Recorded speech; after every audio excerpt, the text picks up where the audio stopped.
Bonjour, bonsoir à toutes et à tous. Vous êtes sur la radio-télévision Fadris et vous suivez votre première sortie du bulletin d'information pour ce mardi 15 octobre 2024.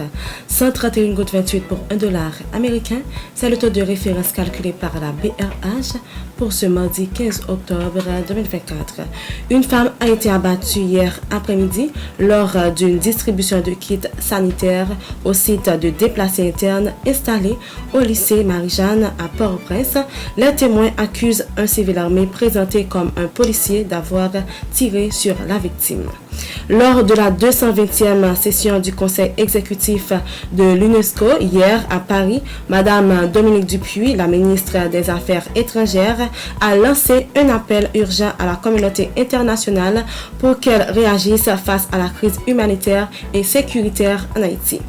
Le ministre haïtien de la Défense, Jean-Marc Berthier, a placé la crise sécuritaire en Haïti au centre des débats lors de l'ouverture de la 16e conférence des ministres de la Défense des Amériques, CMDA, hier lundi 14 octobre 2024.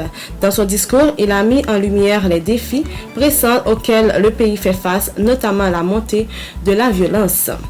La Caisse d'assistance sociale, CAS, a lancé un atelier de 2 jours centré sur le renforcement de l'assistance sociale. Cette initiative vise à améliorer les compétences des employés de la CAS afin d'accroître leur efficacité tout en sensibilisant les partenaires du secteur social sur la nécessité de mobiliser davantage de ressources pour mieux soutenir les plus vulnérables de la société.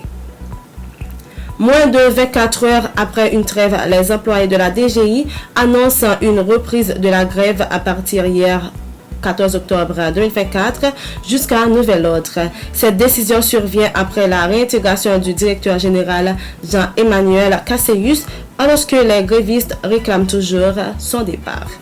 À l'échelle internationale, des quotidiens suédois affirment que le capitaine de l'équipe de France, Kylian Mbappé, est visé par une enquête dans le pays pour viol et agression sexuelle.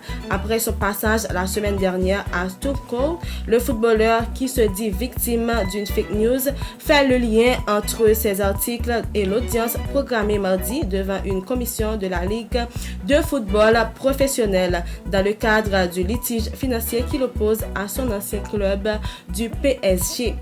Le ministre taïwanais de la Défense a recensé le passage de 153 Chinois à l'issue de manœuvres militaires d'encerclement menées lundi par l'armée chinoise autour de l'île. Des opérations qui ont accru les tensions déjà vives entre Taïwan et la Chine. Taipei a exhorté Pékin à ne pas compromettre la paix et la stabilité dans la région. C'est la fin de ce bulletin d'information. Merci de l'avoir suivi. C'était avec vous, Vanessa Cédouane.